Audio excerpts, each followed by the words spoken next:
ആദ്യ വിശ്വാസം അവസാനത്തോളം മുറുകെ പിടിച്ചുകൊണ്ടാൽ നാം ക്രിസ്തുവിൽ പങ്കാളികളായി തീർന്നിരിക്കുന്നുണ്ട്. ഇതുപോലെ കഠിനപ്പെട്ടു പോയാൽ ഹല്ലേലൂയ അവരെ വീണ്ടും അവരെ വിശ്വാസത്തിലേക്ക് കൊണ്ടുവരാൻ ഉത്തരവാദിത്വം ഓരോരുത്തർക്കും ഉണ്ട്. നമ്മൾ ഓരോരുത്തരും എന്തായിരിക്കണം? നമ്മെ സംബന്ധിച്ച് പറയുകയാണ് ഹല്ലേലൂയ ആദ്യ വിശ്വാസം അവസാനത്തോളം മുറുകെ പിടിച്ചുകൊണ്ടാൽ. ഈ ആദ്യ വിശ്വാസം എന്ന് പറയുമ്പോൾ എന്താ ചേച്ചി, കർത്താവിനെ അറിയുന്ന അപ്പച്ചന്റെ സാക്ഷ്യം ഞാൻ കേട്ടിട്ടുണ്ട്. സാക്ഷ്യം കേട്ട നിങ്ങൾ രണ്ടുപേരല്ലേ പിള്ളേര് സൗകര്യമാര് രണ്ടുപേരല്ലേ അന്ന് സ്നാനപ്പെട്ടത്? ഇടയാൾ സ്നാനപ്പെട്ടില്ലല്ലോ. അതെ, അപ്പച്ചനും റീന ചേച്ചിയും സ്നാനപ്പെട്ടു.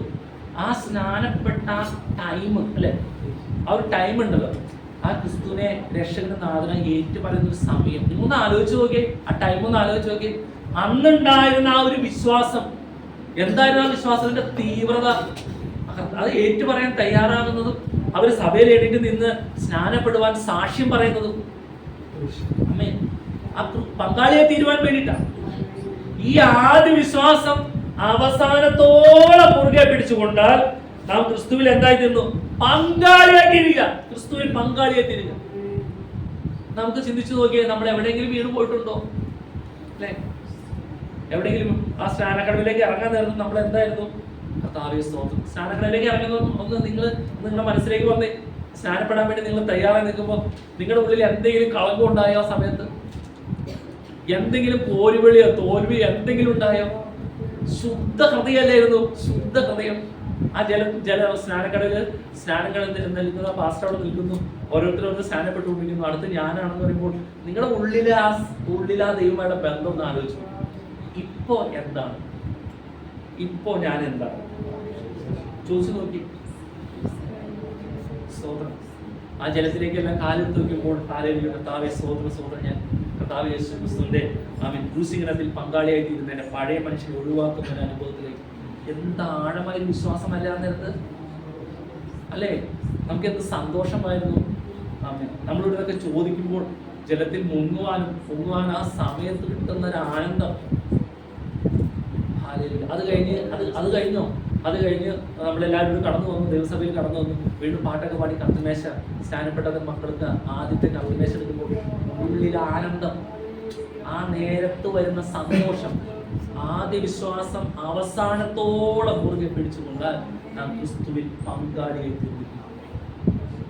ഈ കേൾക്കുന്ന പ്രിയമുള്ളവരെ, ഇന്ന് ഇത്രയും ആളുകൾ ഇതിനകത്ത് ഇരിക്കുമ്പോൾ നാം തിരിച്ചറിയണം, കർത്താവ് നമ്മെ സ്നേഹിക്കുന്നുകൊണ്ടാണ്. തള്ളിക്കളയാതെ, തകർത്ത് കളയാതെ കർത്താവ് നമ്മെ ചേർത്ത് പിടിച്ചിരിക്കുന്നുണ്ട്. ഭാരങ്ങളും പ്രയാസങ്ങളെല്ലാം നമ്മുടെ നടുവിൽ കടന്നു വരുന്നുണ്ട്. പക്ഷേ അതിന്റെ നടുവിലെല്ലാം ദൈവം വിശ്വസ്തനായി കൂടിയിരിക്കുന്നത് എന്തുകൊണ്ടാണ്? ആദ്യ വിശ്വാസം ഇതുവരെ മുറുകെ പിടിച്ചതുകൊണ്ടാണ്. അതുകൊണ്ട് മാത്രമാണ് നമുക്ക് ഇതുപോലെ ഇരിക്കാൻ സാധിക്കുന്നത്, കർത്താവിനോട് നന്ദി പറയാൻ സാധിക്കുന്നത്, സ്തോത്രം പറയാൻ സാധിക്കുന്നത്.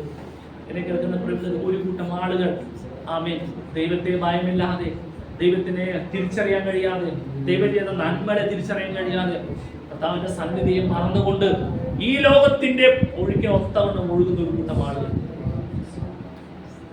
ഒരു കാരണവശാലും ഇതുപോലെ ഇരിക്കുന്ന ദൈവമക്കൾ, ആദ്യ വിശ്വാസം അവസാനത്തോളം മുറുകെ പിടിക്കുന്ന ദൈവമക്കൾ ഒരിക്കലും ആ കെണികളിൽ വീണു പോകരുത്, ദുഷ്ടന്റെ കെണികളിൽ വീണു പോകരുത്. അതിനുവേണ്ടി മാത്രമാണ് ഈ പ്രബോധനം നൽകുന്നത്. സഭയിൽ എണീറ്റ് ദേവദാസന്മാര് മെസ്സേജ് പറയുന്നത് നമ്മൾ പിശാചിന്റെ കെണിയിൽ വീണു പോകാതിരിക്കാൻ വേണ്ടിയിട്ടാണ്. നമുക്ക് നമ്മുടെ ജീവിതയാത്രയിൽ വചനം നമ്മുടെ ഉള്ളിലില്ലെങ്കിലോ, വചനം ഉള്ളിൽ ഉണ്ടെങ്കിൽ കടന്നു വരുന്ന പ്രതികൂലങ്ങളെ തിരിച്ചറിയാൻ സാധിക്കും, ദുഷ്ടന്റെ തന്ത്രങ്ങളെ തിരിച്ചറിയാൻ സാധിക്കും. എന്നാൽ ഒരു കൂട്ടം ആളുകൾ തിരിച്ചറിയാൻ കഴിയാതെ നമ്മോടൊപ്പം വിശ്വാസത്തിൽ ഇറങ്ങിയ ആളുകൾ പട്ടുപോയവർ എത്ര പേരുണ്ട്?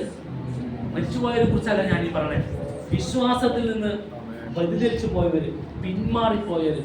എന്നാൽ നിലനിർത്തുന്നത് ഓർത്ത് അല്ലെ, ആദ്യ വിശ്വാസം അവസാനത്തോളം മുറുകെ പിടിച്ചത് ഓർത്ത് കരങ്ങൾ ഉച്ചത്തിൽ ഹല്ലേലൂയ വാഴ്ത്തപ്പെടുത്താം. എത്രയോ നല്ലവനാണ് ദൈവം, എത്രയോ നല്ലവനാണ്. അതുകൊണ്ടാണ് ദൈവമക്കളെ നമ്മൾ ഈ സന്തോഷം അനുഭവിക്കുന്നത്. ഈ ദൈവത്തിന്റെ പാതവഴിയിരിക്കുമ്പോൾ എനിക്ക് സ്തോത്രം ചെയ്യാനും സ്തുതിക്കാനും കഴിയുന്നത് അതുകൊണ്ട് മാത്രമാണ്.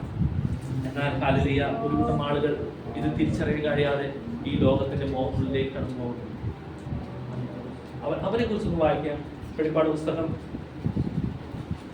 21-ാം അധ്യായം